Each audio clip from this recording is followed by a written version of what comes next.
Your Honor, I respect you, and I respected but I did not do this, and I had not suicided. And if anything happens to me when I go in there, I did not do it to myself, and you must all know that. I respect you, Your Honor. I respect you. What's up, guys? Spenny. If you're going to claim to be the victim after defrauding our nation of billions of dollars, maybe don't wear a $3,000 pair of glasses when you're doing it. That's what happened in this Somali press conference when this scumbag daycare owner lied and said that his daycare had been attacked and the robbers came in and stole only the employment and enrollment documents. That's it. Along with, of course, their checkbook. That's the only thing that was stolen. Nothing else was touched. That's what most thieves do, actually. It's stuff like this that actually ends up hurting your case. It doesn't make you more sympathetic. It makes you less sympathetic. The Somali population is the least sympathetic group of people I think that has ever existed. Americans are extremely fed up with press conferences like this. Childcare is cut. I'm unable to work or go to school. I understand. Fraud is bad. Look at hers. Oh, I'm sorry. I said the thing that I wasn't supposed to say. Fraud is bad. By the way, she says fraud is bad. She's unable, she'll be, I mean, like, how old is she, by the way? She's talking about her kids and how she needs our taxpayer dollars to send her to school. Yet she's, what is that? Like a 5-carat ring on her hand? $50,000 diamond ring on her hand? And she needs public funds to go to school for her child care. The end of this clip is just... Okay. She says fraud is bad. I understand. Fraud is bad. And then she has a panic attack on camera because fraud is so woven into the Somali community and culture that just her saying fraud is bad means she might get excommunicated or cut off from the benefits of the fraud, like that 5-carat diamond ring.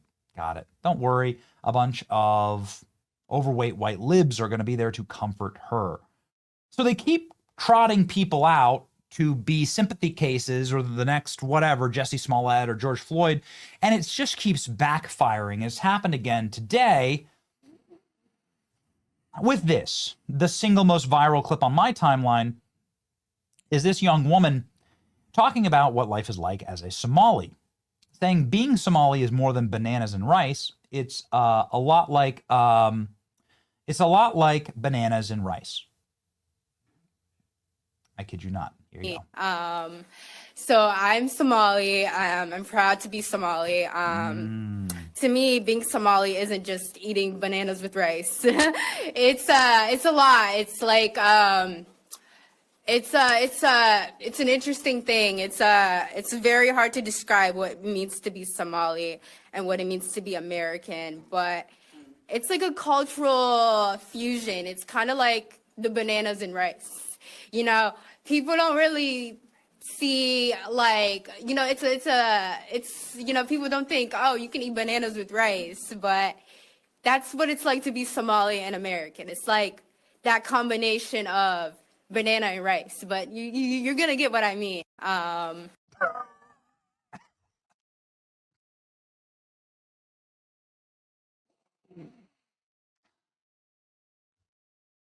Thank you, Lord, for giving us these people to make our point for us. I don't even have to say anything else. Look at the expression of her attorney in the background. You don't even need to hear it. Listen to the expression of the guy who's there to defend her. Look at this poor guy.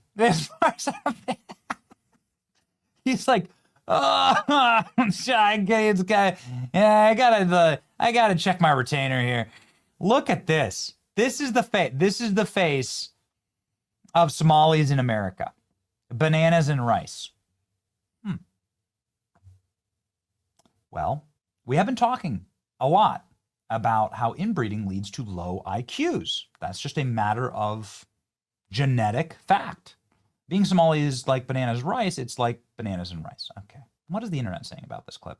Why is she speaking like she's auditioning for the broke housewives of Mogadishu? Who the hell eats bananas with rice? Is there anything about Somali culture that isn't off-putting and weird? Nope. Importing the best and the brightest again, says Laura Ingram. Definitely a Quality Leering Center graduate, Quality Leering Center valedictorian. While filing your taxes this year, just remember, this is who your taxes are going to. Oof, that one stings. Such a moving speech.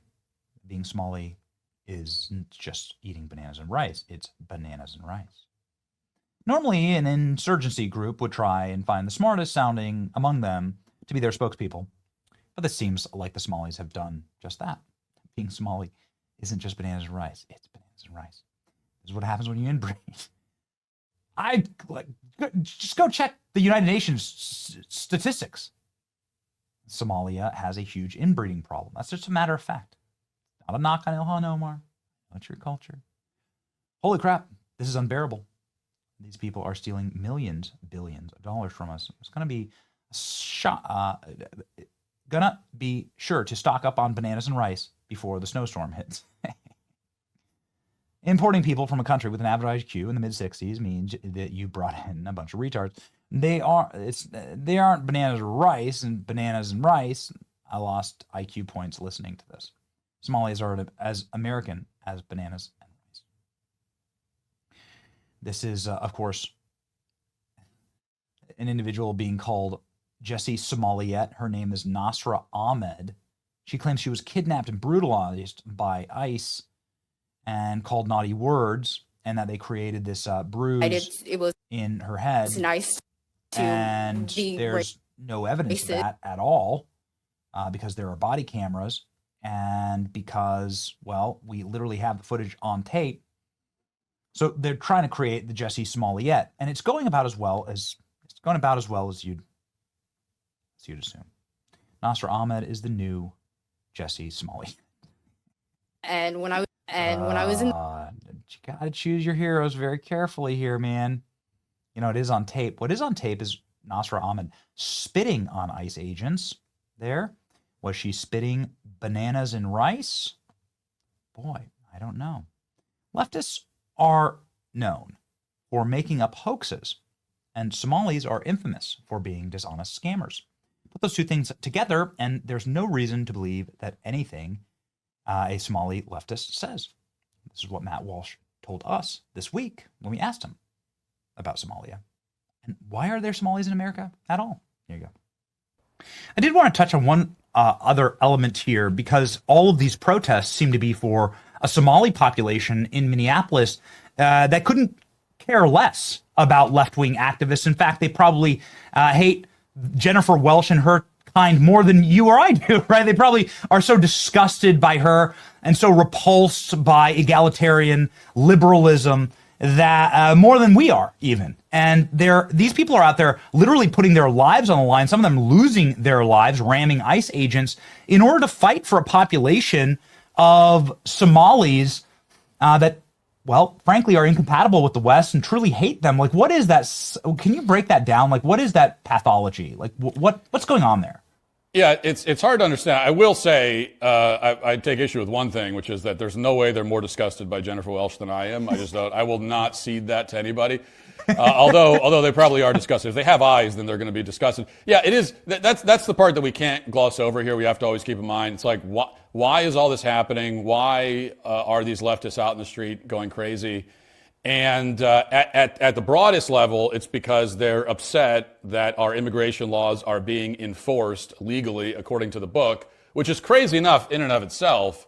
But then what's the catalyst for this particular flare-up, this blow-up, especially in Minneapolis? Well, as you said, it's in particular because Somali scam artists who are stealing hundreds of millions of dollars from these people in Minnesota, because they are being deported. And yet they're out in the street screaming about it. It's a very, well, look, leftism is an ideology of destruction. It's an ideology of, it's not an ideology of building. That's why they want to, we say, well, they want to redefine womanhood. They don't want to redefine it. They just want to get rid of what the thing is and replace it with nothing. So, and this is all they talk about: deconstructing, destroying, dismantling is their favorite word. Why would dismantling be the favorite word, the slogan of a political movement? I mean, most of the time you want to claim you're building something, but for them it's just dismantle. They want to dismantle America. They want to dismantle the West, dismantle the patriarchy, dismantle the family, marriage, and all the rest of it. But this also applies to themselves. So it's an ideology of destruction and loathing and self-loathing.